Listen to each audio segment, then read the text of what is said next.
கூட மேட்டர் இல்லை. நீங்கள் பெரிய பணக்காரனாக இருக்கணும், 10-20 வருஷம் கழிச்சோம்னா உங்கள்கிட்ட இருக்க நகையெல்லாம் ஒன்று விற்றுருங்க, இல்லை எங்கேயாவது அடமானம் வச்சு இடத்துல பணத்தை போடுங்க. எங்கே வேணால் இடம் வாங்குங்க, அது வாஸ்து கீசெல்லாம் நீங்கள் தூக்கி குப்பையில் போடுங்க. இடத்துல பணம் போட்டிங்கன்னா உங்களுக்கு அதோட ரிட்டர்ன்ஸ் வந்து பின்னாடி தெரியும். நான் இப்போ ஒரு சமீபத்தில் ஒருத்தர் பேசிட்டு இருந்தேன். அப்போ அவர் சொன்னார், நாமக்கல் ஒரு குறிப்பிட்ட இடத்த சொல்லி அந்த குறிப்பிட்ட இடம் வந்து ஒரு 3 ஏக்கர் நேஷனல் ஹைவேஸில் விலை போயிருக்கு. 100 பேர் அது கையெழுத்து போடணும். 100 பேர் கையெழுத்து போட்டிருக்காங்க. 3 ஏக்கரோட விலை 54 கோடி ரூபாய்க்கு போயிருக்கு. 54 crores, 18 கோடி ஒரு ஏக்கர்.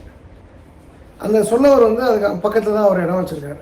அவர் 90ல் ஒரு ஏதோ தோட்டத்தை விற்று 4 லட்ச ரூபாய்க்கு இடம் வாங்குறாரு. 90ல் 4 லட்ச ரூபாய், 2025ல் அந்த இடத்தோட வேல்யூ வந்து ஒரு ஏக்கரோட வேல்யூ வந்து கிட்டத்தட்ட 20 கோடி ரூபாய். அப்போது கொஞ்சம் இமேஜின் பண்ணி பாருங்கள். அது அவர் வாங்கினது வந்து 2 லட்ச ரூபா வாங்கியிருப்பார். ஏன்னா 2 ஏக்கர் அப்படின்னும்போது ஒரு ஏக்கர் 2 லட்ச ரூபா வாங்கியிருக்கார். 2 லட்ச ரூபா பிகம் வந்து 20 crores.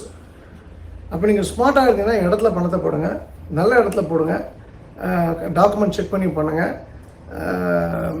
என்ன சொல்கிறது, அது உங்களுக்கு நம்பிக்கைக்குரிய ஆள்லாம் சேர்ந்து பண்ணுங்கள். ஒரு 3 பேர் 4 பேர் சேர்ந்து கூட இடம்